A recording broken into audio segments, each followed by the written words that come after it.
Buenos días a todos. Buenos días. Es para mí un privilegio estar aquí con ustedes, pero un privilegio más grande es poder traer la palabra de Dios.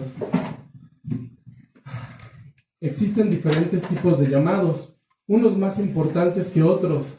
Algunos llamados, como cuando nos llaman del banco para cobrarnos o para ofrecernos una tarjeta. Algunos llamados como para que vayamos a votar, ¿verdad? Cumplir con una responsabilidad ciudadana. El llamado de mamá para comer o para ir a arreglar nuestro cuarto cuando hicimos algo indebido y nos llama para reprendernos, ¿verdad? Sin embargo, de todos los llamados que podríamos imaginar, ninguno es tan importante como el que veremos hoy. Vamos, por favor, hermanos, a nuestro texto base, que es Lucas 5, del 1 al 11.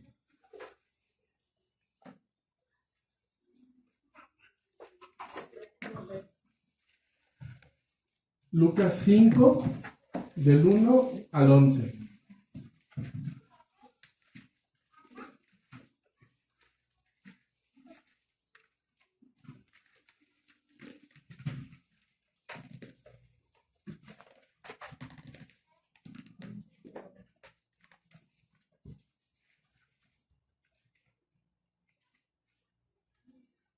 Aconteció que estando Jesús junto al lago de Genesaret, el gentío se agolpaba sobre él para oír la palabra de Dios, y vio dos barcas que estaban cerca de la orilla del lago, y los pescadores, habiendo descendido de ellas, lavaban sus redes, y entrando en una de aquellas barcas, la cual era de Simón, le rogó que la apartase de tierra un poco, y sentándose enseñaba desde la barca a la multitud. Cuando terminó de hablar, dijo a Simón: «Boga mar adentro y echad vuestras redes para pescar». Respondiendo Simón le dijo: «Maestro, toda la noche hemos estado trabajando y nada hemos pescado, mas en tu palabra echaré la red». Y habiéndolo hecho, encerraron gran cantidad de peces, y su red se rompía. Entonces hicieron señas a los compañeros que estaban en la otra barca, para que viniesen a ayudarles. Y vinieron y llenaron ambas barcas, de tal manera que se hundían. Viendo esto, Simón Pedro cayó de rodillas ante Jesús, diciendo: «Apártate de mí, Señor, porque soy hombre pecador». Porque por la pesca que habían hecho, el temor se había apoderado de él y de todos los que estaban con él, asimismo de Jacobo y Juan, hijos de Zebedeo, que eran compañeros de Simón. Pero Jesús dijo a Simón: «No temas, desde ahora serás pescador de hombres».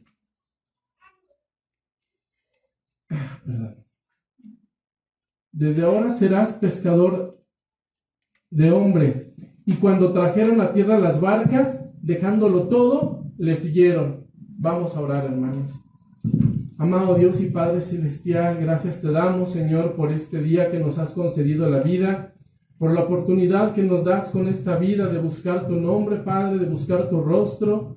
Te rogamos, Señor, que tú bendigas hoy la exposición de tu palabra, Señor, que tu nombre hoy sea exaltado sobre cualquier cosa, Padre. Te rogamos, Padre bendito, que tú utilices esta palabra, Señor, para traer arrepentimiento, para traer fe, Señor, para traer salvación, y que así, Señor, tu nombre sea glorificado. Bendito seas por todo. Ponemos esto en tus manos y te agradecemos por Cristo Jesús. Amén. Amén.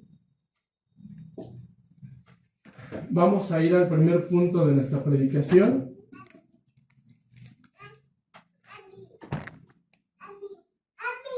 El llamado en la predicación. El versículo 1. Aconteció que estando Jesús junto al lago de Genesaret, el gentío se agolpaba sobre él para oír la palabra de Dios. El lago de Genesaret es también conocido como el mar de Galilea. Lo menciono esto porque más adelante va a ser importante, ¿vale? La historia comienza con algo fundamental y prioritario en el ministerio de Cristo, lo cual es la predicación. La gente que se acercaba era para oír la palabra de Dios, lo cual debe de ser siempre el mayor interés. Pero ¿por qué debería de ser el mayor interés? Vamos, por favor, hermanos, a Romanos 10:17.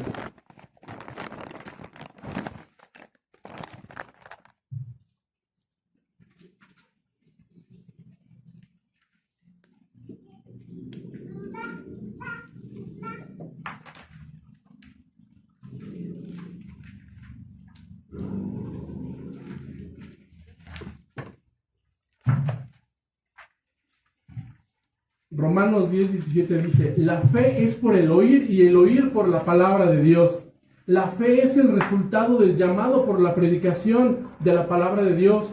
Por eso, así como la gente atendía con urgencia a la predicación, nosotros también debemos de estar atentos, interesados cuando se predica. Desafortunadamente, no siempre se aprovecha este privilegio. En este momento hay hermanos que están siendo perseguidos y muertos por causa de predicar el Evangelio. Asimismo, también hay muchas personas que necesitan y que ansían escuchar la predicación, pero no hay quien les predique.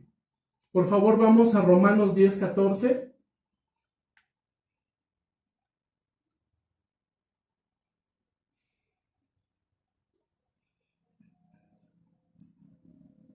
¿Cómo pues invocarán a aquel en el cual no han creído? ¿Y cómo se creerán en aquel de quien no han oído? ¿Y cómo irán sin haber quien les predique? Por esto la importancia de la predicación, de la cual tenemos el llamado, privilegio y responsabilidad de predicar a Cristo, para que Él pueda ser conocido, invocado y creído. Por favor, hermanos, acompáñenme a 1 de Pedro 1:9. Voy a leer la versión de la Biblia de las Américas.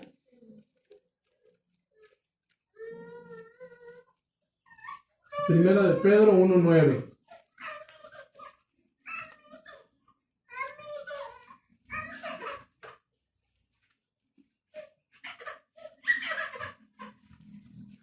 Obteniendo como resultado de vuestra fe la salvación de vuestras almas.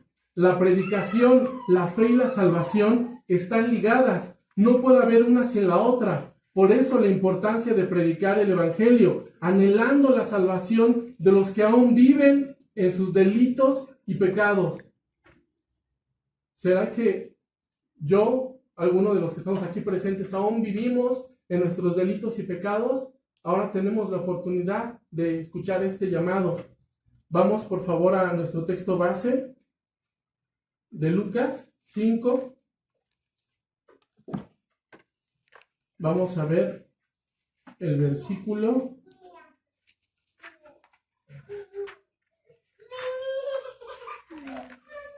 2 y 3.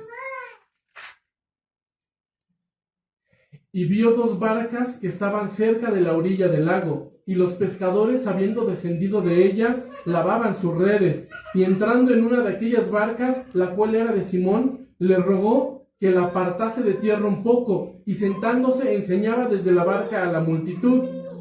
Cristo utilizó la barca de Pedro como púlpito. Dios puede servirse de nuestros recursos u ocupaciones para cumplir sus propósitos y voluntad. Y no es casualidad que no hubieran pescado nada. Estaba dentro de la soberana voluntad de Dios, y lo que podría ser pérdida de tiempo y esfuerzo se convertiría en una gran bendición, no solo material, sino espiritual.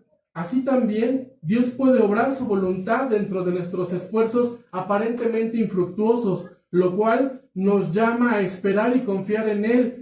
Asimismo, debemos de estar dispuestos a poner nuestros recursos a su servicio. Vayamos, hermanos, por favor, a Romanos 12:2.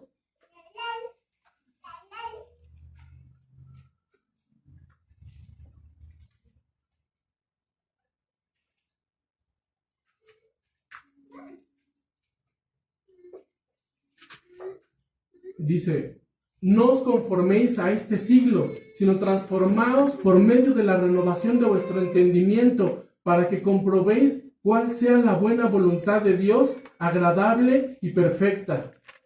El mundo nos llama a ver los fracasos como algo indeseable, o lo quiere tratar con positivismo, creyendo que es suficiente. Sin embargo, no debemos de adoptar la visión del mundo, que dicho sea de paso, está corrupto y maldito por el pecado, sino que nuestra forma de pensar debe de ser conformada a la mente de Cristo. Solo así podremos ver, entender y apreciar la voluntad soberana y perfecta de Dios, aún en medio de los fracasos. y son convertidos estos mismos en oportunidades de aprender y crecer, aprender quién es nuestro Dios, aprender en quién debemos de confiar y poder crecer en este conocimiento, para que no solamente sea un conocimiento en nuestra cabeza, sino para que sea una verdad palpitando en nuestros corazones y guiando nuestras vidas. Por favor, acompáñenme a Romanos 8:28.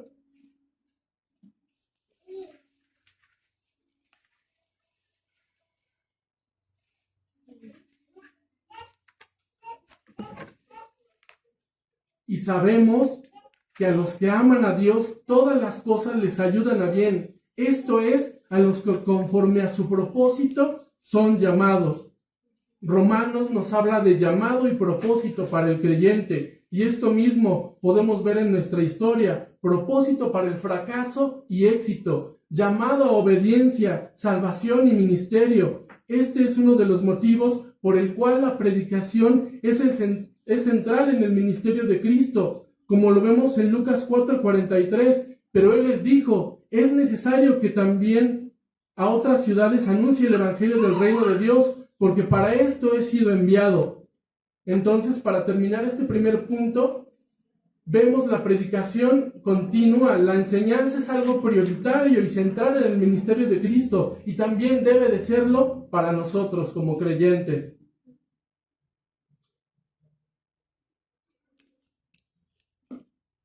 Vayamos por favor nuevamente a Lucas 5, ahora en el versículo 4 y 5, por favor.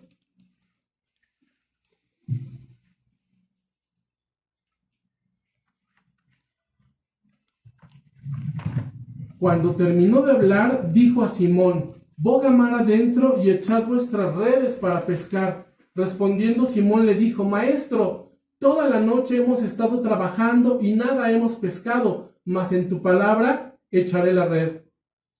¿Cuál es nuestra actitud ante los fracasos y dificultades de la vida? ¿Cuál era la actitud de los pescadores ante tal fracaso? ¿Todo ese esfuerzo en vano? Esta era la forma en la que ellos se ganaban la vida, llevaban el sustento a sus familias y fracasaron. ¿Cómo estaríamos nosotros? Enojados, angustiados, deprimidos, sin ganas de querer ayuda, sin querer ofrecer ayuda o sin ganas de querer servir. Sin embargo, aún en estas condiciones somos llamados a obedecer, a sujetarnos a la voluntad de Dios, a servirle aún en los malos momentos.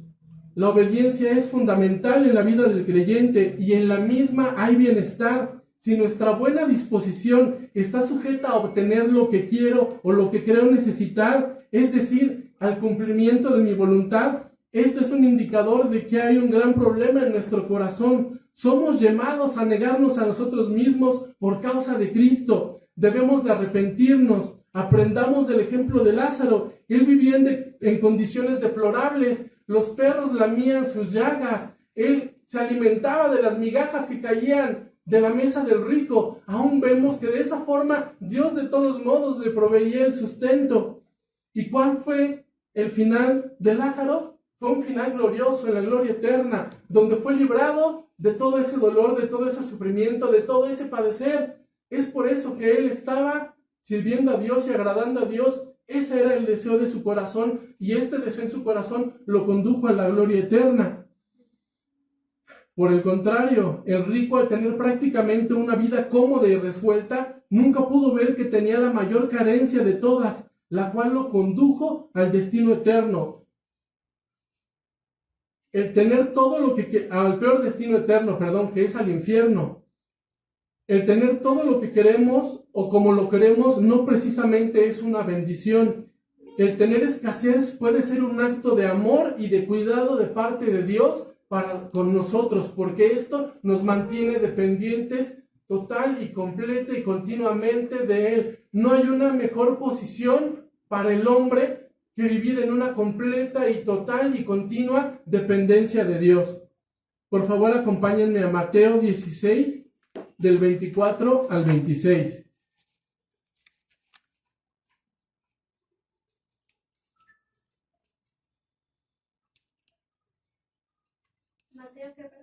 Mateo 16, versículo 24 al 26.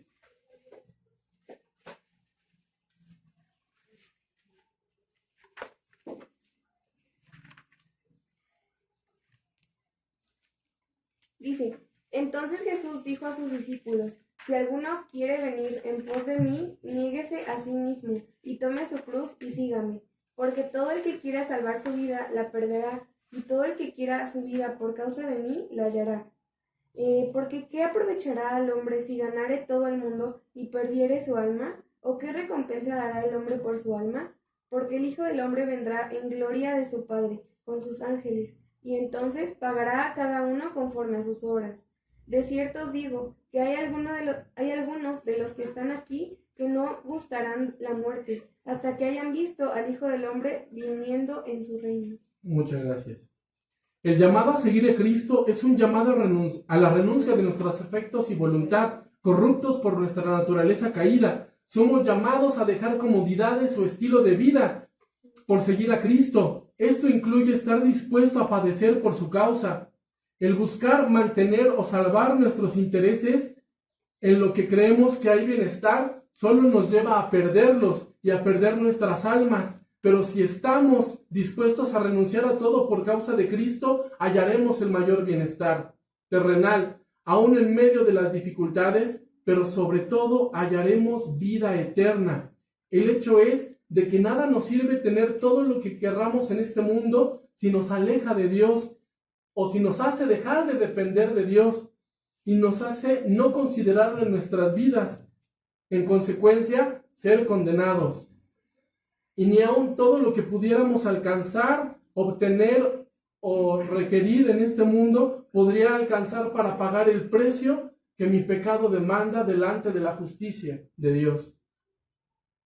Vamos a Romanos 6:16, por favor.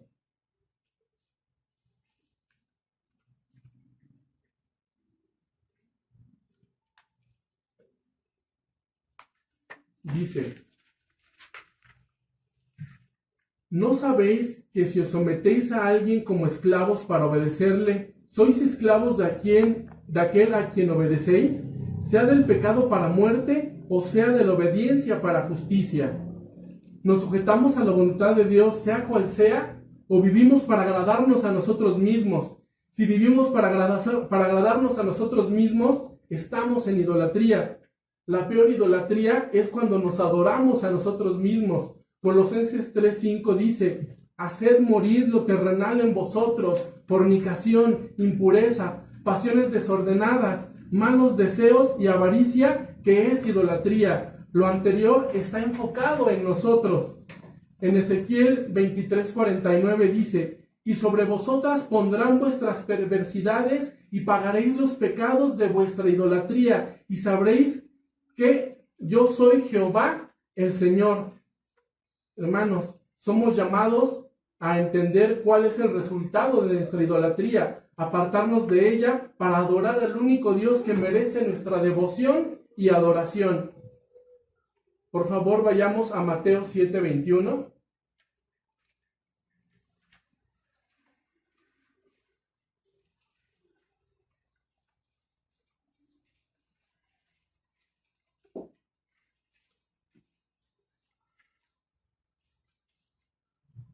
No todo el que me dice Señor, Señor, entrará en el reino de los cielos, sino el que hace la voluntad de mi Padre que está en los cielos.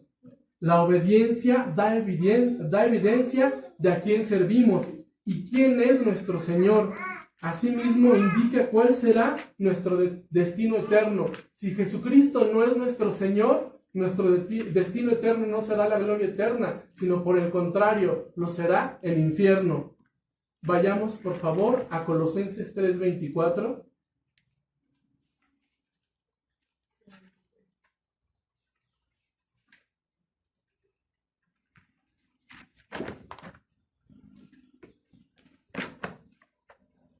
Sabiendo que del Señor recibiréis la recompensa de la herencia, para que a Cristo el Señor servís.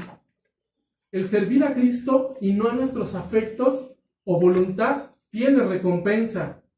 En Apocalipsis 22:12 dice, he aquí yo vengo pronto, y mi galardón conmigo, para recompensar a cada uno según sea su obra. ¿Cuáles son nuestras obras? ¿Son obras que agraden a Dios o son obras que nos agradan a nosotros mismos? La recompensa principalmente es eterna, pero como vemos en nuestro pasaje base, también puede haber recompensa terrenal. Hasta este punto de la historia, hermanos, la predicación terminó, pero las enseñanzas aún no. Vayamos, por favor, a Lucas 5, versículos 6 y 7.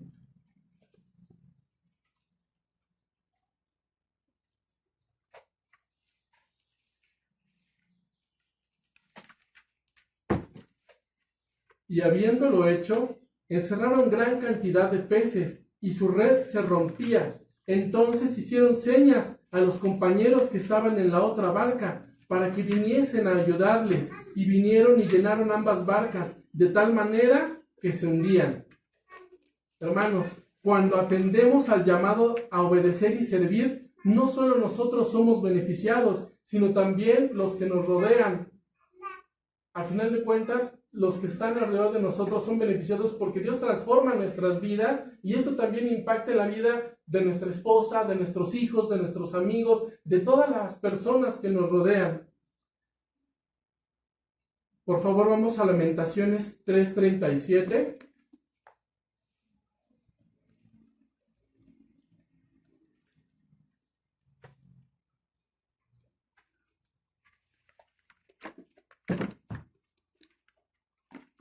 ¿Quién será aquel que diga que sucedió algo que el Señor no mandó? Dios en su soberanía dispuso primero el fracaso en el primer intento de pesca, así como el éxito abrumador de la segunda ocasión. Esto nos llama a confiar en su soberanía, pero también a esforzarnos en lo que nuestra responsabilidad corresponde, con la confianza en que siempre su soberana voluntad es lo mejor. Esto nos debe de motivar, aun cuando a veces en nuestro caminar cristiano no obtengamos los resultados o las cosas no son como nosotros quisiéramos. No es que nosotros le pasemos una hoja, digamos, Dios, yo quiero esto, creo que es lo mejor para mí, firme aquí de entendido, de recibido y de autorizado, y ya. Esa no debe de ser nuestra actitud. Dios es soberano de todo. Entonces, si nosotros confiamos en la voluntad soberana de Dios, vamos a ser conducidos a aceptar su voluntad, no solo aceptarla como que, pues bueno, ya no hay de otra, sino más bien anhelarla, sabiendo que en la misma hallaremos bienestar. Por favor, vayamos a 2 de Corintios 9:10. Voy a leer yo la versión del lenguaje sencillo.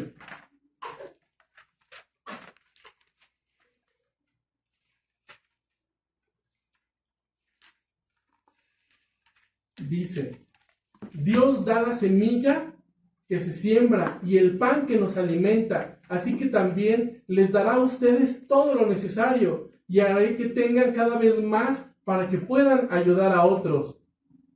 Dios primero proveyó lo más importante, que es su palabra, pero también provee de lo material, lo que sea necesario. En cuanto a lo material, no siempre puede ser con abundancia, pero siempre suficiente para nuestro beneficio.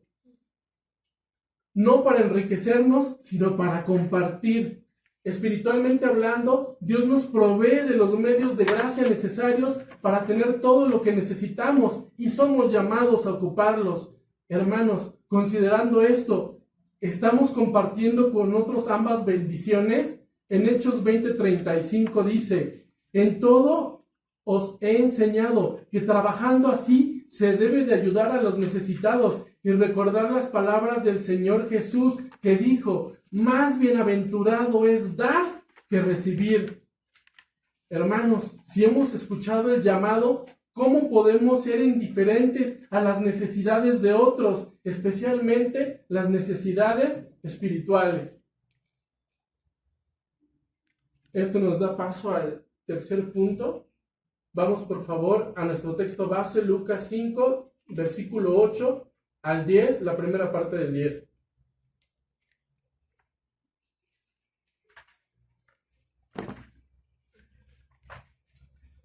Viendo esto, Simón Pedro cayó de rodillas ante Jesús diciendo: apártate de mí, Señor, porque soy hombre pecador. Porque por la pesca que habían hecho, el temor se había apoderado de él y de todos los que estaban con él, asimismo de Jacobo y Juan, hijos de Zebedeo, que eran compañeros de Simón.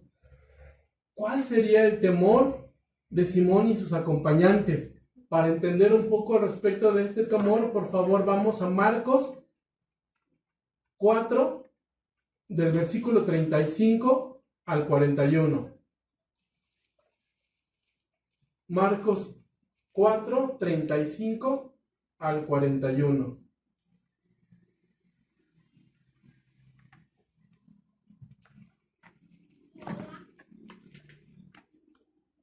Aquel día, cuando llegó la noche, les dijo: pasemos al otro lado. Y despidiendo a la multitud, le tomaron como estaba en la barca, y había también con él otras barcas. Pero se levantó una gran tempestad de viento, y echaban las olas en la barca, de tal manera que ya se anegaba. Y él estaba en la popa durmiendo sobre un cabezal, y le despertaron y le dijeron: Maestro, ¿no tienes cuidado que perecemos? Y levantándose reprendió al viento y dijo al mar: Calla, enmudece. Y cesó el viento y se hizo grande bonanza. Y les dijo: ¿por qué estáis así amedrentados? ¿Cómo no tenéis fe? Entonces temieron con gran temor y se decían el uno al otro: ¿quién es este que aun el viento y el mar le obedecen? Nuevamente, en esta historia, como en la de nuestro texto base, todo comienza con la predicación. Una vez más, también, los discípulos con Cristo en el mar de Galilea. Cristo obra sobrenaturalmente ejerciendo su divina autoridad sobre las fuerzas de la naturaleza. Y si bien es cierto que sus discípulos temían por sus vidas a causa de la tempestad que estaban enfrentando, ante el actuar de Cristo, todos quedaron más atemorizados porque estaban ante la presencia de lo santo, algo que se escapaba de su entendimiento. Al estar ante la presencia de lo santo, produce en nosotros temor, porque como vimos en la primera y en esta historia, ante la santidad, nuestra condición de pecado nos es revelada. Esto nos hace ver nuestra mayor necesidad. Vamos por favor a Mateo 10, 28.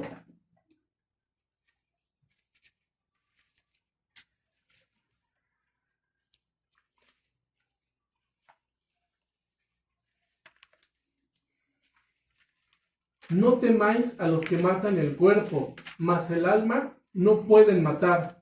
Temed más bien a aquel que puede destruir el alma y el cuerpo en el infierno. Somos llamados a tener un temor santo, es decir, temer a Dios, el cual tiene el poder y la autoridad para destruirnos eternamente en el infierno por causa de nuestro pecado. Este poder y esta autoridad no es un ejercicio injusto de parte de Dios hacia nosotros, sino todo lo contrario. Esta autoridad y este poder están dentro de su justicia. Estas historias que tienen tanto en común, vemos el llamado que Cristo hace por medio del temor, que su naturaleza divina y santa produce en pecadores como tú y como yo, llamándonos a ver nuestra condición de pecado, y con esto nos llama al arrepentimiento para vida eterna.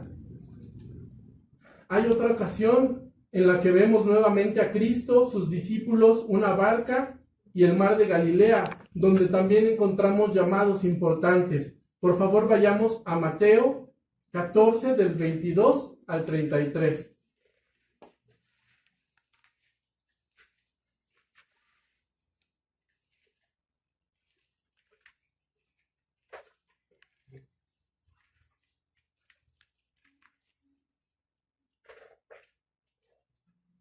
Enseguida Jesús hizo a sus discípulos entrar en la barca e ir delante de él a la otra ribera, entre tanto que él despedía a la multitud. Despedida la multitud, subió al monte a orar aparte, y cuando llegó la noche estaba allí solo, y la barca estaba en medio del mar, azotada por las olas, porque el viento era contrario. Mas a la cuarta vigilia de la noche Jesús vino a ellos andando sobre el mar. Y los discípulos, viéndole andar sobre el mar, se turbaron diciendo: ¡un fantasma! Y dieron voces de miedo. Pero enseguida Jesús les habló diciendo: tened ánimo, yo soy, no temáis. Entonces le respondió Pedro y dijo: Señor, si eres tú, manda que yo vaya sobre las aguas. Y él dijo: ven. Y descendiendo Pedro de la barca, andaba sobre las aguas para ir a Jesús, pero al ver el fuerte viento tuvo miedo y comenzando a hundirse, dio voces diciendo: Señor, sálvame. Al momento Jesús extendió la mano, asió de él y le dijo: Hombre de poca fe, ¿por qué dudaste? Y cuando ellos subieron a la barca, se calmó el viento. Entonces los que estaban en la barca vinieron y le adoraron diciendo: verdaderamente eres hijo de Dios. Al leer este pasaje yo tuve un déjà vu, porque veamos, predicación, barca, discípulos, obras sobrenaturales, temor, parece una fórmula perfecta para ser llamados. Vayamos por favor a Juan 14:6.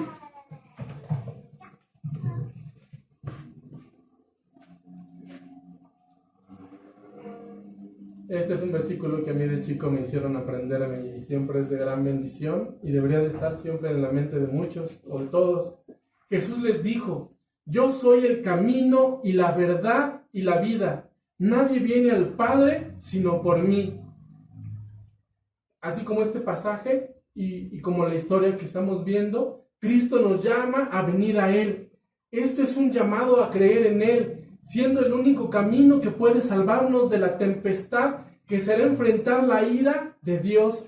Es un llamado a tomar el camino. Esto se refiere a un caminar cristiano de manera sobrenatural, como lo hizo Pedro en las aguas. Y un caminar sobrenatural en medio de las tempestades de este mundo caído.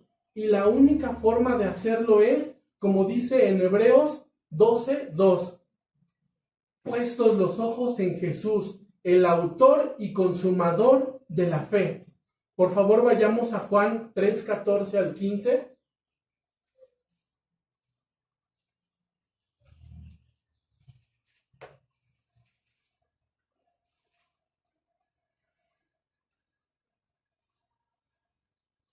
Y como Moisés levantó la serpiente en el desierto, así es necesario que el Hijo del Hombre sea levantado, para que todo aquel que en él cree no se pierda, mas tenga vida eterna. Este pasaje de Juan trae a nuestra mente y está haciendo alusión a algo que ocurrió con el pueblo de Israel cuando estuvo vagando por el desierto. Ocurrió lo siguiente: en Números 21:8 dice: y Jehová dijo a Moisés: hazte una serpiente ardiente y ponla sobre una asta, y cualquiera que fuere mordido y mirare a ella, vivirá. Como dice Juan, Cristo fue esa serpiente que fue levantada sobre esa asta. Y así como el pueblo de Israel, que estaba siendo asediado por serpientes venenosas que les picaban y muchos morían, Dios le dijo a Moisés: levanta esa serpiente en esa asta, y los que miren, los que pongan su enfoque en esa serpiente, hallarán salvación. Asimismo, nosotros hoy somos llamados a poner nuestros ojos en Jesús para hallar salvación. El caminar cristiano debe de tener siempre un enfoque, y este es Cristo. Solo siendo Él nuestro enfoque, seremos salvos. Solo en Él encontraremos las fuerzas, la determinación, la motivación, seguridad y todo lo necesario para nuestro caminar cristiano. Si Él deja de ser nuestro enfoque, comenzaremos a enfocarnos en las tempestades de la vida, así como Pedro. Dudaremos y nos comenzaremos a hundir. Pero si verdaderamente Cristo es nuestro Señor y Salvador, aún en estas circunstancias, Él acudirá a nuestro llamado de auxilio, nos corregirá y dirigirá nuevamente nuestro enfoque a Él para continuar nuestro peregrinar cristiano en este mundo en el cual la meta es la gloria eterna. Hemos venido a esta existencia, Dios nos ha llamado de vida, no para ser felices, no para hallar complacencia en las cosas de este mundo. Hemos venido a existencia para alcanzar una eternidad, ya sea una eternidad en la gloria eterna o una eternidad pagando el precio de nuestro pecado que ofende a un Dios infinitamente valioso y que es santo, santo, santo. La pregunta: ¿qué fue lo que llevó a Pedro a reconocer su pecado? fue el temor al ver el poder de Dios. Esto nos hace hacernos la pregunta: ¿has visto el poder de Dios en tu vida? ¿Tienes tú temor de Dios? ¿Caes de rodillas ante su presencia reconociendo tus pecados, así como lo hizo Pedro? Vamos por favor al versículo 10, la segunda parte de nuestro texto, Lucas 5.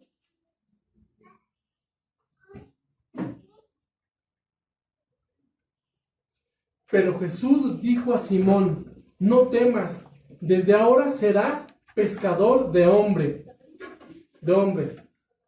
Simón, Pedro, tenía toda la razón de estar atemorizado, así como nosotros deberíamos de tener toda la razón de estar atemorizados ante la santidad de Dios.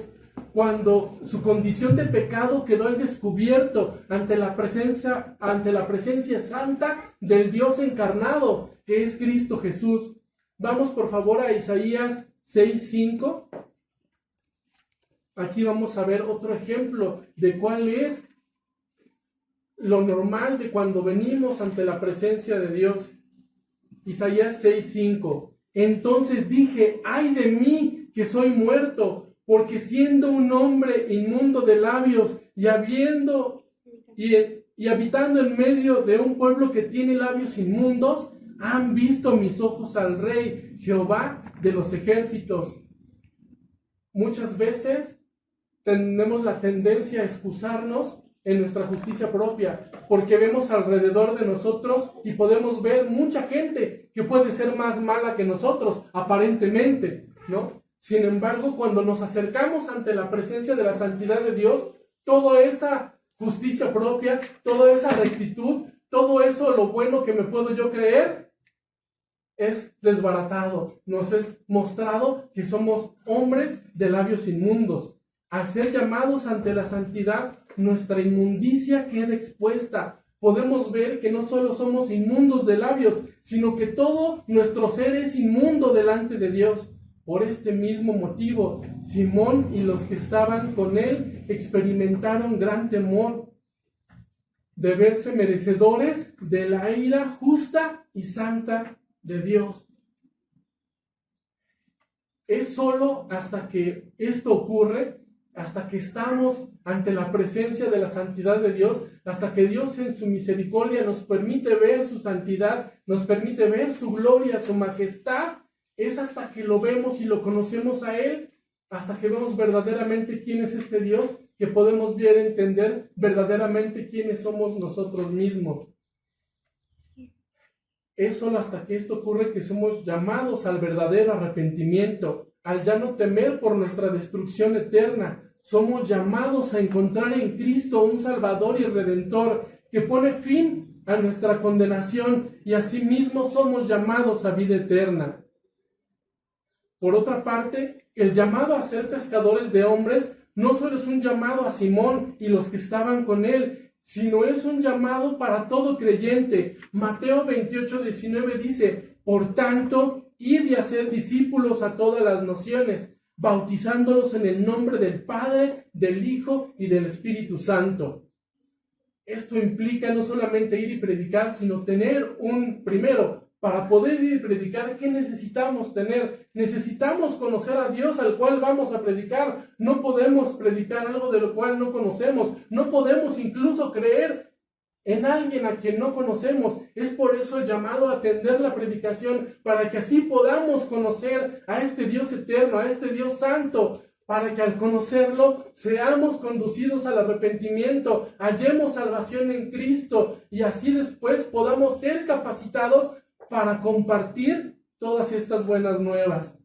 Vamos por favor al último versículo de nuestro pasaje base, que es Lucas 5, versículo 11.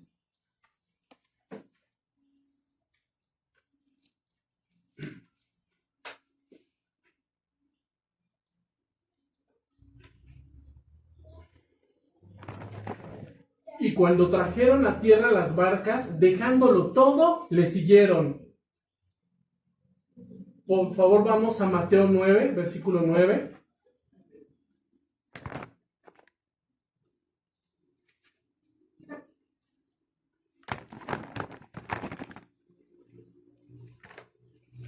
pasando Jesús de allí, vi a un hombre llamado Mateo, que estaba sentado al banco de los tributos públicos, y le dijo, sígueme. Y se levantó y le siguió. En aquel tiempo, los publicanos eran los recaudadores de impuestos. Todos los territorios que estaban dominados por Roma tenían que recaudar impuestos al César. Entonces los publicanos tenían en cierta manera la libertad y la responsabilidad de cobrar estos impuestos para llevarlos al César, ¿verdad? A Roma. Nada, que había una práctica que había ellos. Roma les decía, yo quiero el 10%. Si tú quieres cobrar el 20%, adelante, ¿no? Eso ya es todo tuyo. Entonces vemos que era una posición de poder, era una posición de autoridad, una posición a través en la cual Mateo podía llevar una vida cómoda y resuelta. Pero así como Simón y a sus compañeros, así como a Mateo, no importa si eres un simple pescador que vive sencillamente o tienes una vida llena de comodidades como Mateo, Cristo hoy nos llama a dejarlo todo y seguirlo. Nos llama a salvación, nos llama a darle un verdadero propósito y sentido a nuestra vida terrenal. Nos llama a la obediencia y santidad, al servicio. Nos llama a la recompensa eterna. El corazón del hombre es escurridizo como un pez entre las manos, por lo que el Evangelio es la red que Cristo usa para atraparlo. Hoy somos llamados por Él. Hoy somos llamados por el Evangelio al arrepentimiento, a abandonar nuestra vana manera de vivir en nuestros delitos y pecados, mismos que no quedarán impunes. O son pagados por Cristo en la cruz, o serán pagados por cada uno de nosotros en el castigo eterno que es el infierno. Si tú ya has venido a Cristo, también hay un llamado para ti, a echar nuevamente una y otra vez la red, ser pescador de hombres, para así glorificar a aquel que nos llamó de las tinieblas en las que vivimos a su luz admirable. La pregunta es, ¿estamos echando las redes al mar? ¿O qué nos lo impide? ¿Será que en ocasiones nos avergonzamos del Evangelio, que es poder de Dios para salvación? ¿O será que incluso creemos que somos algo que no somos? Podemos estar siendo engañados a nosotros mismos, creyendo que somos salvos, creyendo que hemos creído en Cristo, pero si no estamos sintiendo este deseo por predicar, por echar la red, creo que debemos de examinar nuestros corazones, porque lo natural en un corazón que ha sido regenerado es querer glorificar a Dios primero que nada, y después también en consecuencia querer compartir con los demás lo que por gracia hemos recibido. Atendamos al llamado que Cristo nos hace hoy antes de que sea demasiado tarde. Vamos a orar, hermanos. Amado Dios y Padre Celestial, te rogamos, Señor, que el llamado que hoy tú nos haces a través de tu palabra no regrese vacío, Señor. Permítenos ver nuestra condición de pecado delante de ti. Permítenos ver, Señor, que tú nos llamas a santidad, que tú nos llamas a una vida recta en Cristo, que solamente Él es el camino, que nada en este mundo vale la pena, que podamos decir, como dijo el apóstol Pablo, tener todo en este mundo por basura a fin de ganar a Cristo, porque con Cristo tú ya nos has dado todo, Señor. Perdona nuestros corazones ingratos, Señor. Perdona nuestros corazones que van en pos de las cosas de este mundo, Padre. Permite que cada día nuestro enfoque sea Cristo, que Él sea nuestro mayor anhelo, que Él sea suficiente para nuestro diario vivir en este mundo. Te ruego, Señor, que tú hoy traigas, Señor, convicción de pecado, que tú traigas arrepentimiento, fe y salvación, pero que asimismo también pongas en nosotros el querer predicar el Evangelio, el querer echar esta red sin cesar, invitar en tiempo y fuera de tiempo, solamente para que tu nombre sea glorificado en nuestras vidas, Señor. Bendito seas por todo, te lo agradecemos y te lo pedimos por Cristo Jesús. Amén. Muchas gracias, hermano.